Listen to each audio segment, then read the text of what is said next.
Hello. അപ്പോൾ ഇത് നമ്മൾ കുറച്ചാൾ മുമ്പ് റീസ്റ്റോർ ചെയ്ത വണ്ടിയാണ്. അത് നമ്മൾ ഇതിനകത്ത് ഇൻസ്റ്റഗ്രാമിനകത്തൊക്കെ ഇട്ടിട്ടുണ്ടായിരുന്നു, ഫേസ്ബുക്കിനകത്തൊക്കെ ഉണ്ടായിരുന്നു. മാത്യു എന്നാണ് കസ്റ്റമറിൻ്റെ പേര്. മാത്യു ചേട്ടൻ UK വർക്ക് ചെയ്യുന്നത്. അപ്പോൾ തികച്ചും ഔപചാരികമായിട്ടാണ് ഈ വണ്ടി എൻ്റെ അടുത്ത് വന്ന് പെടുന്നത്. അപ്പം മാത്യു ചേട്ടൻ സെക്കൻഡ് ഹാൻഡ് എടുത്തൊരു വണ്ടിയാണ്. വന്നപ്പോഴാണ് എന്നോട് പറയുന്നത് അച്ഛൻ്റെ വലിയൊരു നല്ലൊരു സുഹൃത്തായിരുന്നു, അവരായിട്ട് വർഷങ്ങളായിട്ട് അറിയാവുന്നതാണ്. അപ്പോൾ ഈ വണ്ടി നേരത്തെ പറഞ്ഞതുപോലെ വളരെയധികം റിസ്ക് പിടിച്ചൊരു ഇതായിരുന്നു. കാരണം എന്ന് വെച്ചാൽ ഒരിക്കലും ഇത് ശരിയായി കിട്ടുമെന്ന് ഒരു പ്രതീക്ഷയില്ലാതെ ചെയ്തൊരു വണ്ടിയാണ്. പക്ഷേ ദൈവാനുഗ്രഹം കൊണ്ടെല്ലാം അടിപൊളിയായി. അപ്പോൾ ഇത് റീസ്റ്റോർ ചെയ്ത് പോയിട്ടും വലിയ പ്രശ്നങ്ങളൊന്നുമില്ല. പ്രശ്നം എന്താണെന്ന് ഞാൻ പറഞ്ഞില്ല, സോറി. അപ്പോൾ ഇതിൻ്റെ എൻജിൻ ഊറ്റണ സൈഡിൽ അവിടെ, അതായത് എൻജിൻ്റെ രണ്ടിൻ്റെ കേസിൻ്റെ നടുക്ക് MC വെച്ച് പൊത്തി വെച്ചേക്കായിരുന്നു. അപ്പോൾ മെത്തച്ചേട്ടൻ എൻ്റെ അടുത്ത് ഇത് കൊണ്ടുവന്ന് പറഞ്ഞു, മോനെ ഇത് ഇരിക്കണ സൈഡിൽ എവിടെ വെച്ചാലും അവിടെയൊക്കെ ഓയിൽ തളം കെട്ടി കിടക്കും. അപ്പോൾ ഇത് റീസ്റ്റോർ ചെയ്യണ കാണാമെന്നൊക്കെ മെത്തച്ചേട്ടന് ഭയങ്കര ആഗ്രഹമുണ്ട്. പക്ഷേ ആ സമയത്തൊക്കെ നല്ല തിരക്കായതുകൊണ്ട് ഇത് കാണിക്കാൻ പറ്റില്ല. അപ്പോൾ മെത്തച്ചേട്ടൻ ആകെ ഒരു കുറച്ച് ദിവസങ്ങൾ മാത്രമേ നാട്ടിലുണ്ടാവുള്ളൂ. അപ്പോൾ അത് കാണിക്കാൻ പറ്റാത്തൊരു ദുഃഖമുണ്ട്. ദൈവാനുഗ്രഹം കൊണ്ട് വണ്ടിയിൽ അടിപൊളിയായി. അപ്പോൾ ഇത് എൻ്റെ ഒരു കേസിന് മാത്രമേ കംപ്ലൈൻറ്റ് ഉണ്ടായിരുന്നുള്ളൂ. അപ്പോൾ ഒരു കേസായിട്ട് ഫേസ് ചെയ്യുക എന്ന് പറയുന്നത്, അത് 2 കേസ് അത് ഒരു പരിധി വിട്ട് ഫേസ് ചെയ്ത് കളയാനും പറ്റില്ല. അപ്പോൾ അതിൻ്റേതായ ഒരു രീതിയിൽ ചെയ്തെടുത്ത് അതിൻ്റെ ഉള്ളിലെ സാധനങ്ങളും അതിന് തക്കവണ്ണം ഇപ്പം തലയ്ക്കൊത്ത തൊപ്പി എന്ന് പറഞ്ഞ പോലെയാണ് ഇതിനകത്ത് ചെയ്ത് വെച്ചേക്കുന്നത്. അപ്പോൾ നല്ല കണ്ടീഷനായി വണ്ടി, വളരെ അടിപൊളിയായി കിട്ടി. പക്ഷേ ഇങ്ങനെയൊക്കെയുള്ള വർക്കുകൾ നമ്മൾ ചെയ്ത് വിജയിപ്പിക്കുക എന്നുള്ളൊരു മെക്കാനിക്കിനെ സംബന്ധിച്ച് ഏറ്റവും വലിയൊരു കാര്യം. ഒരു ഇതേപോലെ മടക്കി വിടണ വണ്ടികൾ, അല്ലെങ്കിൽ പറ്റാത്ത വണ്ടികൾ, റിസ്ക് പിടിച്ച വണ്ടികൾ ചെയ്ത് വിജയിപ്പിക്കുക എന്ന് പറഞ്ഞാൽ ഏതൊരു വർക്ക്ഷോപ്പുകാരനെ സംബന്ധിച്ച് അഭിമാനിക്കാൻ പറ്റാവുന്നൊരു അവസരം. അതുകൊണ്ടാണ് ഇതൊരു അഹങ്കാരമായിട്ടൊന്നും തന്നെ വേണമെങ്കിൽ പറയാം, അല്ല അത് ഒരു അഭിമാനമായിട്ടൊന്നും വേണമെങ്കിൽ പറയാം. അപ്പോൾ എനിക്ക് ഇങ്ങനെയുള്ള വണ്ടികളാണ് കൂടുതൽ ഇഷ്ടം. കാരണം എന്ന് വെച്ച് കഴിഞ്ഞാൽ ഒരിക്കലും നന്നാവാത്ത വണ്ടികൾ, അല്ലെങ്കിൽ മെരുക്കിയെടുക്കാൻ പറ്റാത്ത സാധനങ്ങൾ, അങ്ങനെയുള്ള വണ്ടികളാണ് കൂടുതൽ നമ്മുടെ വർക്ക്ഷോപ്പിൽ വരുന്നത്. അപ്പോൾ അങ്ങനെയുള്ള വണ്ടി കൈകാര്യം ചെയ്ത് നമുക്ക് അങ്ങനെ ഒരു ഇതില്ല. കാരണം അത് എൻ്റെ ഫാദറിൻ്റെ വഴിയാണ് ഞാൻ ഫോളോ അപ്പ് ചെയ്യുന്നത്. കാരണം എന്ന് വെച്ച് കഴിഞ്ഞാൽ അച്ഛൻ്റെ അടുത്തും പണ്ട് ഇതുപോലെ തന്നെയായിരുന്നു. എല്ലായിടത്തും മടക്കി വിടുന്ന കേസുകളാണ് അച്ഛൻ്റെ അടുത്ത് വന്നുകൊണ്ടിരുന്നത്. അപ്പോൾ അച്ഛൻ്റെ അടുത്ത് ഇന്ന കാലസമയത്ത് അച്ഛനൊരിക്കലും പണി പഠിപ്പിച്ചിട്ടില്ല, പ്രത്യേകിച്ച് എന്നെ ഒന്നും. കാരണം ഒരു മോനാണെന്നുള്ള കൺസിഡറേഷൻ ഒന്നും നമുക്ക് ഇതുവരെ കിട്ടിയിട്ടില്ല. കാരണം അച്ഛൻ്റെ ഒരു കൺസെപ്റ്റ് എന്താണെന്ന് വെച്ചാൽ പണി തന്നെ പഠിക്കുക, അല്ലാതെ പഠിക്കൽ ഒരു ശരിയായ. അപ്പോൾ അതിൻ്റെ വില ഇന്നാണ് നമ്മൾ മനസ്സിലാക്കുന്നത്. കാരണം എന്ന് വെച്ച് കഴിഞ്ഞാൽ ഇങ്ങനെയുള്ള ഓരോ ഇത് വരുമ്പോഴും നമുക്ക് പണിതും പഠിപ്പിക്കാൻ പറ്റുമെന്നൊരു ആത്മവിശ്വാസം ഉണ്ടാവണം. കാരണം ഇത് എങ്ങനെ ഒരു പണി ഇത് ഇന്നതുമാതിരി ചെയ്ത് പഠിപ്പിച്ച് കഴിഞ്ഞാൽ അത് അതിന് മാത്രമേ ഫോക്കസ് ചെയ്യാൻ പറ്റുള്ളൂ. പക്ഷേ നമ്മുടേതായ ഒരു യുക്തി കൂടെ പണിതെടുക്കുക എന്ന് പറയുന്നത് അതൊന്ന് വേറെ തന്നെയാണ്. അതിൻ്റെ ഇതിപ്പോഴാണ് നമുക്ക് മനസ്സിലാവുന്നത്. അപ്പോൾ ഇങ്ങനെയുള്ള എന്ത് പ്രതിസന്ധി അല്ലെങ്കിൽ ഇങ്ങനത്തെ എന്ത് വണ്ടി വന്നാലും നമുക്കൊരു ബുദ്ധിമുട്ടില്ല. അപ്പം നമുക്കത് പണിത് ഒരു യുക്തി, നമുക്ക് എന്ത് കാര്യം നമ്മുടെ കയ്യിൽ കിട്ടിയാലും, ഇപ്പോൾ എന്ത് പണി, ഇതിൻ്റെ പണിയൊന്നുമില്ല, എന്ത് പണി നമ്മുടെ കയ്യിൽ കിട്ടിയാലും നമുക്കൊരു യുക്തി, ഒരു ഐഡിയ വേണം. എന്നാൽ മാത്രമേ ഇത് ഫലിപ്പിച്ച് നമുക്ക് നല്ല രീതിയിലാക്കിയെടുക്കാൻ പറ്റുള്ളൂ. അപ്പോൾ ഇതിനകത്ത് ഈ പഴയ വണ്ടിയുടെ വീല് സെറ്റ് ചെയ്യുമ്പോൾ എത്ര ഇത് വന്നാലും അപ്പം എൻ്റെ അച്ഛനെ ഓർമ്മ വരും. കാരണം എന്താണെന്ന് വെച്ച് കഴിഞ്ഞാൽ ഈ വീല് സെറ്റ് ചെയ്യണതിന് ഒരുപാട് ഇതുണ്ട്. ഒരുപാട് പ്രാവശ്യത്തെ തല്ലും വഴക്കും ഒക്കെ കിട്ടിയിട്ടാണ് ഇത് പഠിച്ചെടുത്തത്. കാരണം ഫാദർ ഒരിക്കലും ഇത് പണി പഠിപ്പിച്ചിട്ടില്ല എന്ന് നേരത്തെ പറഞ്ഞല്ലോ. അപ്പോൾ നമ്മൾ ഭയങ്കര ആത്മവിശ്വാസത്തിൽ നമ്മൾ സെറ്റ് ചെയ്യാമെന്നുള്ള രീതിയിൽ സെറ്റ് ചെയ്യുമ്പോൾ എങ്ങനെയൊക്കെ ഇത് പഴയ വണ്ടി വീല് സെറ്റ് ചെയ്യുന്നവർക്ക് അറിയാൻ്റെ ബുദ്ധിമുട്ട്. അപ്പോൾ ഇത് അച്ഛൻ്റെ നിർബന്ധം എന്താണെന്ന് വെച്ചാൽ ചെയിൻ കണക്ട് ചെയ്യണേക്ക് മുന്നേ ഇതേപോലെ കയറ്റി വീല് ആക്സിൽ നട്ട് രണ്ടും ഫുള്ളായിട്ട് ടൈറ്റ് ചെയ്ത് നിർത്തി കഴിഞ്ഞാൽ ഫുള്ള് ടൈറ്റ് ചെയ്യണം. ക്യാരി പ്ലേറ്റിൻ്റെ ബോൾട്ട് ഒന്നും ടൈറ്റ് ചെയ്ത് ഫുള്ള് ടൈറ്റ് ചെയ്ത് വീല് പക്ക ഫ്രീ ആയിരിക്കണം. അത് കൈ കെട്ടി നിന്ന് വീല് കറക്കി വിട്ട് കഴിഞ്ഞാൽ ആ വാൽപ്പിന്നിൻ്റെ ഇത് കറങ്ങി അങ്ങനെ ഒന്ന് നിൽക്കണം. പെൻഡുലോ ഗാർഡനോ, അതാണ് അതിൻ്റെ കണ്ടീഷൻ. അപ്പോൾ അച്ഛൻ എന്നിട്ട് കൈ കെട്ടി നിന്ന് കാണിച്ചു തരും, ഇങ്ങനെ കറങ്ങി നിൽക്കണം എന്നുള്ള രീതിയിൽ. അത്രയും ഫുൾ ലോഡിൽ ഫുൾ ടൈറ്റ് ചെയ്ത് നിർത്തിയിട്ട് അത് കറങ്ങി വരണം. അപ്പം നമ്മളെ എത്ര പ്രാവശ്യം ഇത് ചെയ്താലും ഇത് കറക്റ്റ് ആവാറില്ല. അപ്പോൾ അങ്ങനെ ചെയ്ത് തന്നെ ചെയ്താണ് ഇത് പഠിച്ചെടുത്തത്. അപ്പം അത് ഇതുപോലെ ഓരോ കാര്യങ്ങൾ ചെയ്യുമ്പോഴും, അല്ലെങ്കിൽ ഓരോ മെക്കാനിക്കുകൾക്കും ഓരോ ആശാന്മാരുടെ അടുത്ത് നിന്ന് ഓരോ കഥകൾ പറയാനുണ്ടാവും. ഒരുപാട് ത്യാഗങ്ങളും ഒരുപാട് ചീത്തകളൊക്കെ ഇട്ടായിരിക്കും ഓരോരുത്തരും പണി പഠിച്ചേക്കണത്.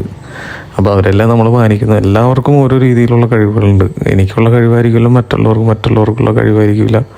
എല്ലാവർക്കും പോരായ്മകളുണ്ട്, എനിക്കും പോരായ്മകളുണ്ട്. ഞാനും ഒരു മനുഷ്യനാണ്, അല്ലാതെ ഞാനൊരു മാനുഷികനൊന്നുമല്ല. എല്ലാ വണ്ടികളും ചെയ്താൽ ശരിയാവണമെന്നും ഞാൻ ഇത് ചെയ്യുന്നില്ല. കാരണം എന്ന് വെച്ചാൽ എനിക്കും കുറ്റങ്ങളും കുറവുകളൊക്കെ ഉള്ളതാണ്. എങ്കിലും എന്നിൽ കഴിയാവുന്നതിൽ മാക്സിമം ഞാൻ ശ്രമിക്കാറുണ്ട് ഓരോ വണ്ടി ചെയ്യുമ്പോഴും. അപ്പോൾ പലരും ഇത് കാണുമ്പോൾ എന്നെ ഇതിന് മുമ്പത്തെ വണ്ടി ചെയ്തപ്പോൾ ചോദിച്ചു, എന്തിനായിട്ട് ഇത്രയും ഡീപ്പായിട്ട് ഇതിന് എത്ര സർവീസ് ചാർജ് മേടിക്കും? ഇത്രയും ഡീപ്പായിട്ട് ചെയ്യുന്നതിൻ്റെ പുറകിൽ വേറെ ഒന്നുമില്ല സുഹൃത്തുക്കളെ. അതായത് നമ്മളുടെ ഒരു കാരണം കൊണ്ട് വണ്ടി റോട്ടിൽ കിടക്കരുത് എന്നുള്ളൊരു മെയിൻ ഉദ്ദേശത്തോടെ തന്നെയാണ് ഇത്രയും ഡീപ്പായിട്ട് നമ്മളിത് സർവീസ് ചെയ്യുന്നത്.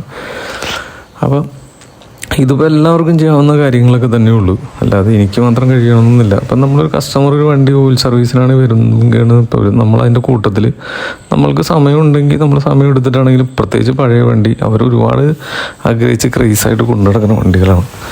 അപ്പോൾ അതുകൊണ്ട് അവർക്കൊരു ലാഭമില്ലാത്ത ഒരു ഏർപ്പാടാണ് പഴയ വണ്ടി കൊണ്ടു നടക്കുക. ലാഭം മൊത്തം നമ്മളെപ്പോലുള്ള വർക്ക്ഷോപ്പുകാർക്കും അല്ലെങ്കിൽ സ്പെയർ പാർട്സ് ഇടക്കാർക്കൊക്കെയാണ്. അപ്പോൾ അതവർ കൊണ്ടു നടക്കുന്നതുകൊണ്ടാണ് നമ്മൾ അരി മേടിക്കുന്നത്, അത് മറന്നു പോരുതാരും. അപ്പോൾ അതുകൊണ്ടാണ് ഞാൻ ഈ ലാഭം എന്ന് പറഞ്ഞത്. കാരണം അവർക്ക് നഷ്ടം മാത്രമേ ഉള്ളൂ. കാരണം ഇത് ഇത്രയും കാശ് കൊടുത്ത് പഴയ വണ്ടി മെയിൻ്റെനൻസ് ചെയ്ത് കൊണ്ടു നടക്കുന്നതിൻ്റെ ബുദ്ധിമുട്ടൊക്കെ എല്ലാവർക്കും നന്നായിട്ട് അറിയാം. അപ്പോൾ അത് ചെയ്തു കൊടുക്കുമ്പോൾ മാക്സിമം നല്ല അടിപൊളിയായിട്ട് ചെയ്തു കൊടുക്കുക എന്നുള്ളതാണ് എനിക്ക് പറയാനുള്ളത്. ഞാൻ നിങ്ങളാരും കുറ്റപ്പെടുത്തി പറഞ്ഞല്ല കേട്ടോ. അപ്പോൾ എനിക്ക് വന്നേക്കണ ഫോൺ കോളിൽ എനിക്ക് മനസ്സിലായതൊക്കെ കൊണ്ടാണ് ഞാനത് പറയുന്നത്. അപ്പോൾ ഇതിങ്ങനെ ഒരു വീഡിയോ ചെയ്യാനും ഇതിങ്ങനെ പറയാനും കാരണമുള്ളൊരു ഇതെന്താണെന്ന് വെച്ച് കഴിഞ്ഞാൽ, ഞാൻ ഇതിൻ്റെ മുമ്പത്തെ വീഡിയോ ചെയ്തപ്പോൾ ഒരാൾ കമൻറ്റ് ചെയ്തിട്ടുണ്ടായിരുന്നു. അപ്പോൾ കമൻറ്റുകൾക്ക് ഉത്തരം കൊടുക്കാമെന്ന് അതിന് നേരം ഉണ്ടല്ലോ. എന്നാലും ഇത് ത്രോട്ടിൽ ബോഡി ക്ലീനർ വെറുതെ കിട്ടുന്നതാണോ, അല്ലെങ്കിൽ അത് എത്ര രൂപ ചാർജ് ചെയ്യും? ഇതിപ്പോൾ ഇങ്ങനെയുള്ള വർക്കുകൾക്ക് നമ്മൾ ചാർജ് ഉദ്ദേശിച്ചല്ല ചെയ്യുന്നത്. പ്രത്യേകിച്ച് ത്രോട്ടിൽ ബോഡി ക്ലീനർ വെറുതെ കിട്ടുന്നതുമല്ല. പക്ഷേ 2300 കൊടുത്തൊരു ഒരു കാർബറേറ്റർ വാങ്ങിച്ച് വെച്ച് കഴിയുമ്പോൾ പല കസ്റ്റമേഴ്സിനും പല മെക്കാനിക്കൾക്ക് പറയാം കംപ്ലൈൻ്റ് ആയിരിക്കും ഒട്ടുമിക്കതും. അപ്പോൾ അത് അങ്ങനെ കംപ്ലൈൻറ്റ് വരുമ്പോഴുള്ള ബുദ്ധിമുട്ട്, അതിൻ്റെ പുറകെ നടക്കണം, അത് മാറ്റി മേടിക്കണം, കൊണ്ടുവന്നത് പിന്നെയും വെക്കണം, സമയം നഷ്ടം. അപ്പോൾ അതുകൊണ്ടാണ് ഈ പഴയ കാർബറേറ്റർ തന്നെ നമ്മൾ നന്നാക്കി നോക്കണം. വലിയ കുഴപ്പങ്ങളൊന്നും ഇല്ലെങ്കിൽ അത് തന്നെ നന്നാക്കി എടുക്കാൻ ശ്രമിക്കണം. അപ്പോൾ അതിൻ്റെ അത്രയും ക്വാളിറ്റി ഒന്നും എന്തായാലും പുതിയതിനില്ല. അപ്പോൾ ഇത് നന്നാക്കി ഇത്രയും റിസ്ക് എടുത്ത് എത്ര സമയം എടുത്ത് ചെയ്യുമ്പോൾ, ഇത്രയും കാശ് മുടക്കി ചെയ്യുമ്പോൾ അത് ശരിയായില്ല എന്നുണ്ടെങ്കിൽ അതിനെക്കുറിച്ച് ആരും ചിന്തിക്കുന്നില്ല. അപ്പോൾ ചിലപ്പോൾ 2 ത്രോട്ടിൽ ബോഡി ക്ലീനറൊക്കെ വേണ്ടി വന്നു കഴിഞ്ഞാൽ ശരിയായില്ലെങ്കിൽ ത്രോട്ടിൽ ബോഡി ക്ലീനർ ഒരെണ്ണത്തിൻ്റെ പൈസ എന്തായാലും നമുക്ക് എഴുതാൻ പറ്റും, 2 പൈസ. അത്രയും നേരം നമ്മൾ വർക്ക് ചെയ്ത ടൈം, സമയത്തിനാണ് പൈസ. എൻ്റെ വർക്ക്ഷോപ്പിൽ ഞാൻ ചെയ്യുന്ന സമയത്തിനാണ് പൈസ. അപ്പോൾ അത്രയും സമയം വേസ്റ്റായി. അപ്പോൾ അതെല്ലാം ആരും കാണാതെ പോകരുത്. അപ്പോൾ അതുകൊണ്ടാണ് അങ്ങനെ ഒരു ഇത് പറഞ്ഞത്. അപ്പോൾ ഈ സർവീസ് നമ്മൾ കാശ് നോക്കി ചെയ്യുന്നൊരു സർവീസല്ല. കാരണം ഇത് പെട്ടെന്ന് വന്ന് പറഞ്ഞാൽ ചെയ്യാൻ പറ്റുന്നൊരു സർവീസും അല്ല. ഈ സർവീസ് എൻ്റെ വർക്ക്ഷോപ്പിൽ സ്ഥിരം ഒരുപാട് പേര് ചെയ്യാറുണ്ട്. അപ്പോൾ അവരൊക്കെ ബുക്ക് ചെയ്തിട്ടാണ് ഈ സർവീസ് ചെയ്യുന്നത്. അല്ലാതെ ഓഡിയോ എന്ന് പറഞ്ഞാൽ ചെയ്യാൻ പറ്റുന്നത്. കാരണം എന്താ വെച്ചാൽ ഈ സർവീസ് ചെയ്യുമ്പോൾ ഇത് പല വെറൈറ്റി സർവീസുകളുണ്ട്. അപ്പോൾ ഇത് ഓരോ സർവീസ് ചെയ്യുമ്പോഴും ഓരോ കണ്ടൻറ്റുകളിൽ ഓരോ കാര്യങ്ങൾ ചെയ്യുമ്പോൾ ചിലപ്പോൾ നമുക്ക് വേറെ ഒരു വണ്ടി 2 ചിലപ്പോൾ 3 ദിവസമൊക്കെ വർക്ക് ചെയ്യേണ്ടിയൊക്കെ വരും. ഇത് നിങ്ങൾക്ക് ഇത് ഷോർട്ടായിട്ട് കാണിക്കുന്നതുകൊണ്ടാണ് മനസ്സിലാവുന്നത്. ഇത് അടുത്ത് കണ്ടേക്കണവർ, ഇത് അടുത്ത് അറിയാവുന്നവർ ഒരുപാട് പേര് വീഡിയോ കാണുന്നുണ്ട്. അവരൊന്ന് കമൻറ്റ് ചെയ്യണം തീർച്ചയായിട്ടും. അപ്പോൾ അങ്ങനെ വരുമ്പോൾ നമുക്ക് 2-3 ദിവസം വേറെ ഒരു പണിയും ചെയ്യാൻ പറ്റില്ല. അപ്പോൾ അങ്ങനെയൊക്കെ വരുമ്പോൾ ഉള്ള ബുദ്ധിമുട്ട്. പിന്നെ അതുപോലെ ഇതിൻ്റെ റേറ്റ് ഒന്നും പറയാതെന്ന് വെച്ചാൽ ഇത് അഴിച്ച് കഴിയുമ്പോൾ ചിലപ്പോൾ നമ്മൾ ഉദ്ദേശിക്കുന്ന സാധനം കുറച്ച് എന്തെങ്കിലുമൊക്കെ സാധനങ്ങളൊക്കെ അങ്ങോട്ടും ഇങ്ങോട്ടൊക്കെ മേടിക്കും. അപ്പോൾ കറക്റ്റായിട്ട് ഫിക്സഡ് ചാർജ് ഒന്നും ഇതിന് പറയാൻ പറ്റില്ല. അതുകൊണ്ടാണ് നമ്മൾ ഒരു കാര്യങ്ങൾക്കും ചാർജ് പറയാത്തത്. റീസ്റ്റോറേഷൻ ആണെങ്കിലും എന്താണെങ്കിലും നമ്മൾ ചാർജ് പറയാത്തത്. അപ്പോൾ അങ്ങനെയൊക്കെയുള്ള കുറേ ഇഷ്യൂസ് ഉണ്ട് ഇതിൻ്റെ അകത്ത്. അപ്പോൾ അതുകൊണ്ടാണ് ഒരാൾക്ക്. പിന്നെ നിങ്ങൾക്ക് വണ്ടി നന്നായിട്ട് പണിയണം, അല്ലെങ്കിൽ സമയം ഒരു പ്രശ്നമല്ല എന്നുള്ളവർക്ക് ധൈര്യമായിട്ട് വരാൻ എൻ്റെ അടുത്തേക്ക്. അതിനകത്തൊരു ഉപേക്ഷയും വിചാരിക്കേണ്ട. സമയം വേണം, കാരണം ഒത്തിരി വണ്ടികളുണ്ട് നമുക്ക് ചെയ്ത് കൊടുക്കാനായിട്ട്. അപ്പോൾ ഈ വീഡിയോ ഇപ്പോൾ കുറച്ച് ദിവസങ്ങളായിട്ട് വീഡിയോ ചെയ്യാത്തതിൻ്റെ മെയിൻ കാരണം, വീഡിയോ ചെയ്തിട്ട് ഒരുപാട് പേര് വിളിച്ചിട്ട് നമ്മൾ ഇപ്പോൾ വിളിച്ച് ഇത് കാണുന്നവർ പലരും അറിയാം, ഒരാളുടെയും വണ്ടി നമുക്ക് എടുക്കാൻ പറ്റില്ല. എല്ലാവരുടെ അടുത്തും നമുക്ക് നോന്നേ പറയാൻ പറ്റിയിട്ടുള്ളൂ. അപ്പോൾ അതിന് മുമ്പത്തെ വണ്ടികൾ, കുറേ വണ്ടികൾ മേടിച്ച് നിരത്തി വെച്ചിട്ട് കാര്യമില്ല. ഇതിന് മുമ്പത്തെ കുറേ വണ്ടികൾ നമ്മുടെ കയ്യിൽ ഇരിക്കണം. അവർക്കും വണ്ടി പണിത്, അവർക്കും എല്ലാവരും ആഗ്രഹിച്ചാണല്ലോ ഈ വണ്ടി, ഈ ബുള്ളറ്റ് എന്ന് പറഞ്ഞ സാധനം കൊണ്ടുപോകണം. അപ്പോൾ കുറേ വണ്ടി മേടിച്ച ആൾക്കാരെ നിരത്തി വെച്ചിട്ട് അവരെ ഇടങ്ങേറാക്കിയിട്ട് കാര്യമില്ല. അപ്പോൾ അതുകൊണ്ടാണ് എല്ലാവരുടെ അടുത്തും സമയം വേണം. പിന്നെ ഞാൻ പറഞ്ഞതുപോലെ ഞാൻ ഒറ്റയ്ക്കുള്ള വർക്ക്ഷോപ്പിൽ എല്ലാത്തിനും ഇപ്പോൾ എൻ്റെ അടുത്ത് തന്നെ എല്ലാ കസ്റ്റമേഴ്സും ഒരു സാധനങ്ങളും മേടിപ്പിക്കാൻ, അല്ലെങ്കിൽ അതിന് വേണ്ടി അവിടെ ഇവിടെ അങ്ങനെയുള്ളൊരു ബുദ്ധിമുട്ടുകൾ അവർക്ക് ഉണ്ടാക്കാറില്ല. അപ്പോൾ ഇതെല്ലാത്തിലേക്ക് പോകണമെങ്കിൽ സാധനങ്ങൾ മേടിക്കാൻ പോകണം, എല്ലാത്തിനും ഞാൻ തന്നെ ചെയ്യണോണ്ട് അങ്ങനെ കുറേ ബുദ്ധിമുട്ടുകൾ അത് വേറെ ഉണ്ട്. അപ്പോൾ ഇതെല്ലാവരും എനിക്ക് എങ്ങനെ പറഞ്ഞ് മനസ്സിലാക്കുക, അതുകൊണ്ടാണ് ഇങ്ങനൊരു വീഡിയോ ചെയ്തത്. പലർക്കും ഇപ്പോഴും മനസ്സിലായില്ല. കാരണം എന്ന് വെച്ചാൽ നമ്മൾ നല്ല വർക്കിലിരിക്കുക, നല്ല തിരക്കിലിരിക്കുന്ന സമയത്തായിരിക്കും ചിലവർ ചെറിയ കാര്യങ്ങളൊക്കെ ഇട്ട് വിളിക്കുന്നത്. അപ്പോൾ കഴിവതും ഒട്ടുമിക്ക ഫോൺ കോൾസിന് നമ്മൾ റിപ്ലൈ കൊടുക്കാറുണ്ട്. ഫേസ്ബുക്കിനകത്ത് നമ്പർ കൊടുക്കാത്തതിൻ്റെ മെയിൻ കാരണം അതൊക്കെ കൊണ്ട് തന്നെയാണ്. കാരണം എന്ന് വെച്ചാൽ വേറെ ഒന്നും കൊണ്ടല്ല, ഇത് നമുക്ക് പണിയാൻ സമയം വേണമല്ലോ. കാരണം ഇതിൻ്റെ ഇടയിൽ കൂടെ പണി കൊണ്ടുണ്ട്, അല്ലെങ്കിൽ നമുക്ക് ഫോൺ അറ്റൻഡ് ചെയ്യണ വേറെ പണിക്കാരൊന്നുമില്ല വർക്ക്ഷോപ്പിൽ. അപ്പോൾ ഇത് ഞാൻ പറഞ്ഞതുപോലെ നമ്മളൊരു ബിസിനസ്സായിട്ട് ചെയ്യാൻ ഉദ്ദേശിക്കുന്ന ഒരു കാര്യമല്ല. അപ്പോൾ ഇത്രയും ഫോൺ കോൾ വന്ന് ഇത്രയും വണ്ടികൾ ഇപ്പം നമ്മൾ വിചാരിച്ച ഇഷ്ടം പോലെ ഒരു 5 പണിക്കാരെ നിർത്തി ഒരു 5 കൊല്ലത്തേക്ക് കിട്ടാവുന്ന വണ്ടിയുടെ കോളുകൾ വരെ നമുക്ക് വന്നിട്ടുണ്ട്. കാരണം എന്ന് വെച്ച് കഴിഞ്ഞാൽ ഇപ്പം എൻ്റെ വർക്ക്ഷോപ്പ് വന്ന് ഒരുപാട് പേര് വന്ന് കണ്ടിട്ടുണ്ട്. അതിൻ്റെ ഇപ്പുറത്തെ വർക്ക്ഷോപ്പും കൂടെ എടുത്ത് ഒരു 5 പണിക്കാരെ നിർത്തി കഴിഞ്ഞാൽ ഒരു 5 കൊല്ലത്തേക്കുള്ള പണി ഉണ്ടാവും. പക്ഷേ ഞാൻ പറഞ്ഞല്ലോ, ഇത് ഒരു പണിക്കാരെ നിർത്തി കഴിയുമ്പോൾ നമ്മൾ കുറേ കാര്യങ്ങൾ കോംപ്രമൈസ് ചെയ്യേണ്ടി വരും. പിന്നെ കുറേ കാര്യങ്ങൾ നമ്മൾ ബിസിനസ് ആവും. അപ്പോൾ ഈ ഒരു ക്വാളിറ്റി നമുക്ക് കൊടുക്കാൻ പറ്റില്ല. കാരണം എന്ന് വെച്ചാൽ ഈ ഒരു ക്വാളിറ്റി ഈ വീഡിയോയ്ക്ക് മുമ്പും ക്വാളിറ്റി കൊടുത്തോണ്ട് നമ്മൾ ഈ നിലയിൽ എത്തി നിൽക്കുന്നത്.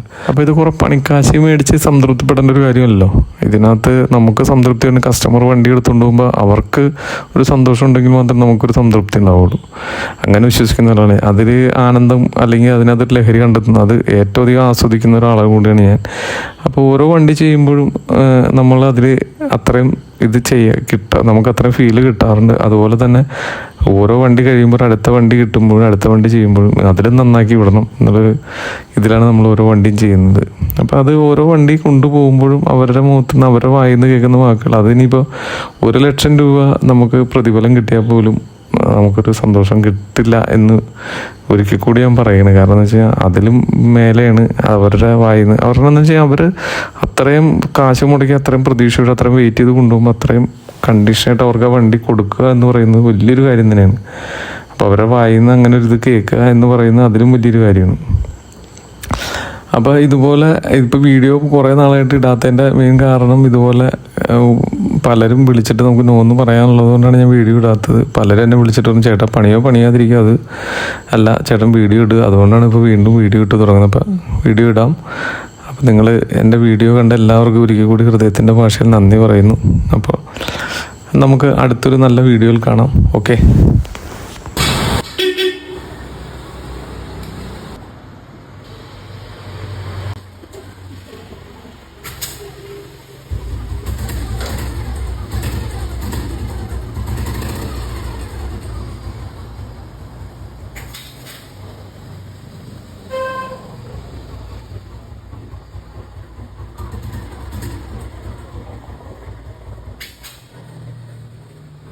Beep.